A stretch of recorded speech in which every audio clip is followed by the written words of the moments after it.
welcome to Athletic Wise, where like-minded people come to connect. We focus on sports science and how it relates to the sports we love. In today's edition of the High Performance Speaker Series, we'll be discussing some neural facets in hockey. Today's guest in the High Performance Speaker Series is Andy O'Brien. Andy is the founder and director of O'Brien Sport. He's one of the most well-known trainers in the NHL, having worked with the Pittsburgh Penguins and several top players in the league. Andy, thanks very much for allowing us to interview you. Yeah, thanks. Great to be here. Looking forward to the chat. Yeah. You've been involved in the league for a number of years now, both working with individuals and recently with the entire team. During the season, is there a large variation in terms of what the players can handle in terms of loads? Mm-hmm. You mean variation from player to player? Yeah. Yeah, there is. Typically on most teams, the variation in load is kind of predetermined just based on where they sit on the roster. So you have, generally speaking, nowadays in the National Hockey League, there's a pretty even distribution among defensemen. Usually you'll have 1 to 2 defensemen that have a little bit more minutes, and then it's fairly evenly distributed amongst the back four. That varies a little bit from team to team, but all of those D-men are getting pretty good ice.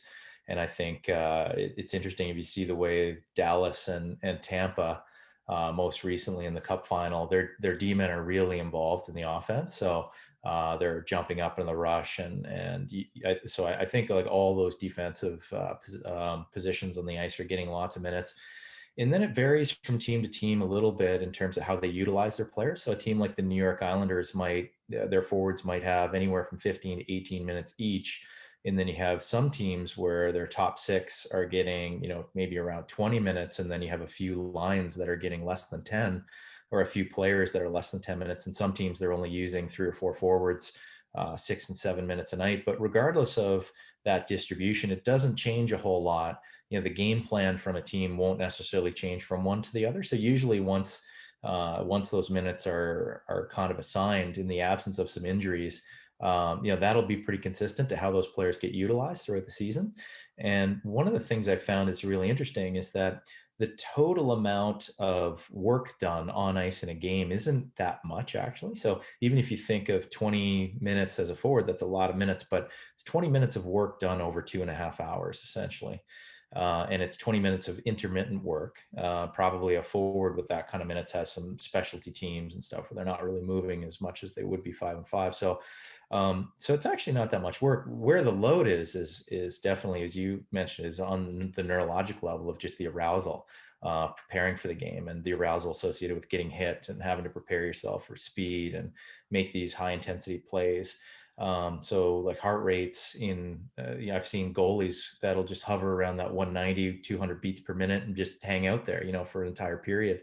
And even in between periods, even with a lot of their gear off, they're sitting at 155, 160, just in that constant state of arousal. So what tends to happen, actually, some of the players that are playing less minutes, they run into a lot of problems because they're essentially hyper aroused for a long period of time, but they have no real metabolic stress to sort of dissipate that arousal. So over time, that becomes a bit of an issue. And so kind of what we see is these disturbances of adrenal hormones and disturbances of circadian rhythms, interference with sleep, things like that start to wreak havoc. And so just a ton of neurologic stress. And so we tend to look at overall load as this kind of compound factor, as both work done in a game, and then additionally to just the demands of travel and late games and psychological stress from game to game as well. So that being said, do you monitor things like HRV and like adapt accordingly? Definitely. So HRV is one of my favorites, and had done that for about 5 years with the Penguins. And what I like about HRV, we started doing it on an individual basis. So most people with an HRV protocol, they'll start, typically the recommendation is as soon as you get out of bed, or when you wake up in the morning, because that'll control for a lot of the different things that can be going on day to day. I wasn't a big fan of that because I actually found that for players that have this variation in sleep cycle, they're essentially going to bed at a different time every night. So that window, as soon as you wake up, can be, somebody who's really trying to recover and really trying to catch up in a deep phase of sleep. And then another night where they got to bed at 10 o'clock, versus maybe going to bed at 1 o'clock. So I actually found their day to be almost identical every single day. They wake up, have an identical routine, they drive to the rink. And that part is so consistent that we were trying to just get them as soon as they got to the rink. So right before they would have a meal, and that way we could sit down, we could debrief with them, we could do an HRV recording over 4 minutes or whatever our protocol was. And then that gives us a little window of time to just check in, maybe show them something, and we can also help them interpret the HRV score. So then we can give them a bit of an idea of what modifications that they might be able to do on that day given their scores. And then additionally, we would use the HRV score of the team in general to give feedback to the coach prior to the practice in terms of what kind of practice we thought might be best. Wow, that's fantastic. Haven't heard of that one. That's Yeah. great. It's taking biofeedback to the next level, right? Yeah, and I think that what was required in a sport like hockey for me personally was I had to spend a lot of time developing some theories of my own in terms of like how to interpret the data. Because as you know, it's not always that cut and dry, in terms of here's what you do. You have a drop in HRV, and I know that there are a lot of HRV tools out there that will say that essentially that your HRV number goes up, or you're a little bit more parasympathetic. So that's a green window to train, and it goes down, and you shouldn't train in that day. And that's just complicated. I mean, we've some athletes that are never fully recovered, right? And I think there's also a psychological problem with that for a lot of athletes. Hey, you're not ready today, so you got to take it easy. And then the coach is out there yelling at you to make a play. So I think what we always try to do is to basically, have that discussion of like, you're ready. You come in every day, you're ready. This doesn't determine your ability to perform. What makes you a great athlete is that you can perform in spite of the physiology. But what it does is it changes sort of what's going on inside of you, and the different types of systems that you might tap into to accomplish what you need in a performance standpoint. And so as those systems start to change and the types of physiology in your body changes, we could support that differently. So for example, somebody coming off, if somebody was just laying on the couch for 2 days, they might have a really good HRV score, having slept a lot, and they have this good state of readiness. But a lot of the times the complaint that we get is they don't have any pop. So they have no sort of explosiveness in their nervous system. So we might do something a little more activation focused on that day. And then when we have some people with drops in HRV, we might do something a little more aerobic. So we love the idea of just getting some sweating, some detoxification, some blood flow. We might do a little more tissue work on that day because they tend to hold a little bit more tone in their tissue on the days that they're sympathetic. And then we might change the diet a little bit because we've seen that you've got some elevations in heart rate when people are a little bit more sympathetic or a little bit lower in their HRV score. So if somebody comes in and they've got a significant drop, usually past one standard deviation, we know that their heart rate is going to be a little bit different in that session. We know there's going to be some bigger spikes, and the drops aren't going to be quite as deep. And so maybe we can fuel them a little bit differently in preparation for that session. So I think what I had to do is develop some theories and then kind of test those theories, just over time, monitoring and say, okay, well, I think that we're going to have some potential issues with range of motion as somebody trends in a particular way with their HRV. So let's see if that's true.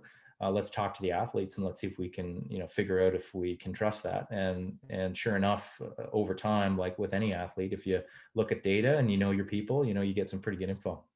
So that's a pretty fluid dynamic then. Let's say, game day, you look at the HRV and you might change, hey, let's give them an activation protocol or something to tone them down.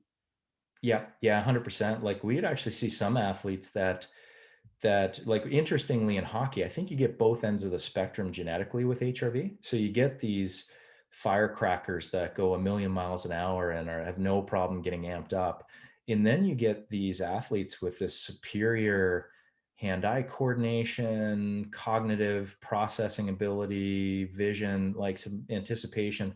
Those tend to be these highly, highly parasympathetic athletes, that can maintain low heart rates in the presence of high intensity movement. And so almost like quarterbacks. And so because you have these two ends of the extremes, some of those parasympathetic athletes, they don't do well with time off. And so they need a little bit more activation. And then, they do really well. Most of the time, the athletes that are the far end of the parasympathetic spectrum, they'll usually play better in the second game of a back-to-back. So they tend to get better as they work more. And the sympathetic athletes are kind of the opposite. They just get gassed too easily, and time off usually seems to really help them. So gives them that reset button. So we can do it between athletes. So we can do an intra-athlete spectrum in terms of our protocols. And then we can also take one athlete and just follow them along the spectrum. And obviously we don't want to adjust every day. I think you can run into problems on a practical level if you're trying to make adjustments all the time. Ultimately, we want to get a sense of what homeostasis looks like. And certainly there's going to be some degree of variation with the data within that homeostatic data set. But then, we want to look for the anomalies and the outliers. And, there are some athletes we might only make a change 4 or 5 times a year. And the rest of the time, it's just thumbs up, green light, go for it kind of thing. So we have to manage the psychology a little bit. And I think when you try to get into an athlete's head about where they are, it can come with some consequences, especially in the National Hockey League. So we actually in Pitt, we primarily did not do a lot of HRV on game day. So we did a practice day, but we would have some athletes that we thought wanted it, and we're pretty good at utilizing it. And so we would be able to do it, but on a team-wide basis, we would always do it on practice day. And our idea was, hey, today's a Tuesday, you have a game on Wednesday. We're going to do everything we can to get you in a perfect spot Wednesday. And we want them feeling good about where they're at on that game day, regardless. Oh, that's great.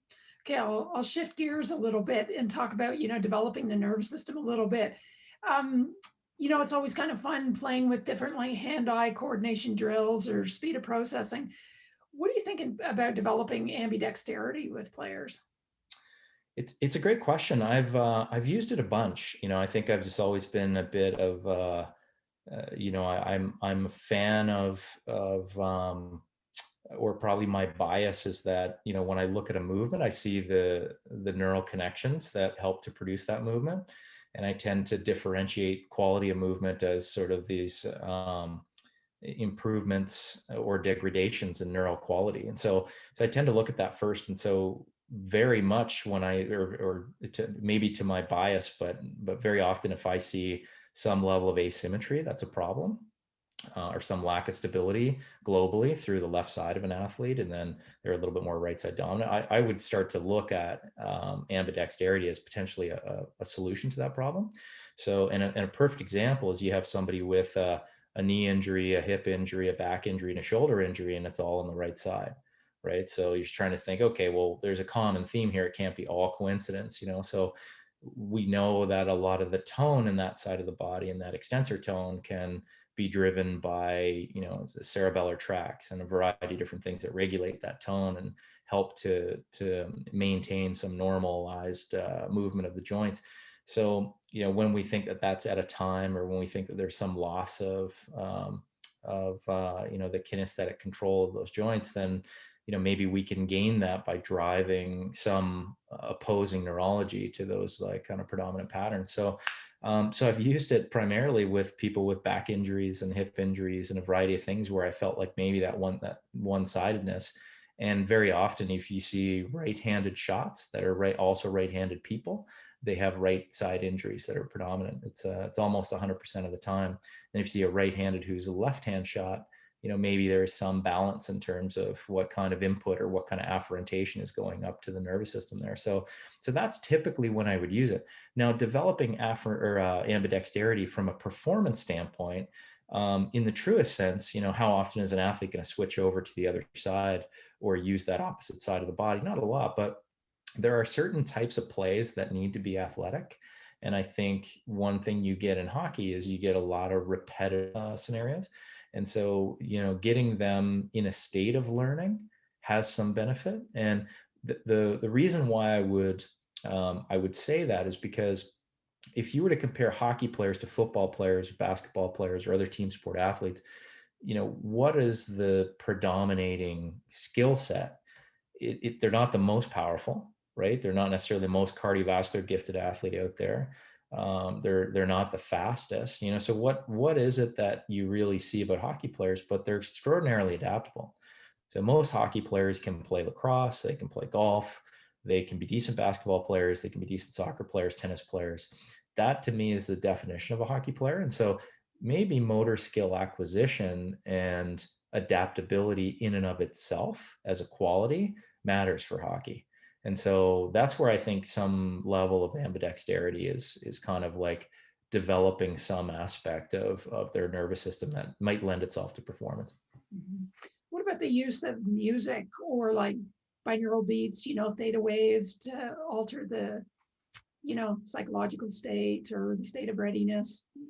Use that at Yeah. all? Yeah, it's a great point. Yeah, there's no question. I do think that uh, there's two real angles to this. Like the one angle would be if you try to think about the sweet spot or getting in a state of flow in a sport, probably has some sort of combination of playing with like arousal levels and trying to create some state of calm, and getting, I think every hockey player knows, hey, some nights it's just everything's just clicking for them, right? And everything they touch is going in, or the game just feels easy, and then other nights they're fighting it so hard. So I think as we learn more and we tap into new forms of technology, getting an athlete to be their best on 75 out of 82 games instead of 45 out of 82 games, that level of consistency is big. And then separately from a recovery standpoint, I think there's a lot of value there. And I am quick to point out that I don't always think that recovery is about sedating the nervous system. I think that there are a lot of different things that you need to do from a recovery standpoint. We always assume that when someone isn't recovering, that they need to spend a lot more time in that sort of parasympathetic state. But some of the elite athletes, it's the opposite. Sometimes we need to build fitness. Sometimes activation and stimulation of different types of physical systems that are maybe underdeveloped might be where there's an opportunity. And I've seen that quite often, actually. And so, like, development of an aerobic system, I think, is really important for athletes from a recovery standpoint. And so sometimes it's not just taking your foot off the gas. But having said that, for a sport that plays its games at nights, requires travel, you have people standing behind you yelling at you while you play the game. You have teammates challenging you. It's a contact sport. Yeah, there's a ton of reasons why there's just going to be a lot of stress, both physically and mentally. So I do think that using meditation, binaural beats, trying to stimulate theta waves, using things like white noise and blue light blocking glasses to improve sleep hygiene, and all of that kind of stuff, I think has some benefits. I'm a big fan of meditation personally. I think it can help performance in a lot of different ways, but one of the ways I think is just sort of detaching some of the natural emotion that produces like a ton of arousal and stress, and finding ways to calm the nervous system when it gets jacked up a little bit too much. Oh, that's great. Well, what about morning skates on game day? Is that per individual, or again, do you just try and make it a team thing? That's a really good question. If you were to ask most of the strength and conditioning coaches, they would say, "Oh yeah, morning skates are it's a waste of time. Like you're not doing anything purposeful." And I think there's a fair amount of coaches that believe that too. Um, I think that it's split down the middle. Like the purpose of a morning skate was this overarching lack of trust that coaches have for players to be ready, right? And this attitude that if you don't have your thumb on them at all times, they're just going to go and be kids, and they have no ability or no sense of maturity to prepare themselves. And that's obviously just not true nowadays. And but still that bias kind of remains, and there are a lot of people that worry, hey, if we allow somebody to get away from it, are they going to be prepared? And so the question is, what are we really accomplishing with a morning skate? And so while most people feel like you're not accomplishing much, it's sort of based on something that's outdated, and maybe just that demand on your sleep, like of getting up and early in the morning and being at the rink that much more, you're sort of adding to the problem.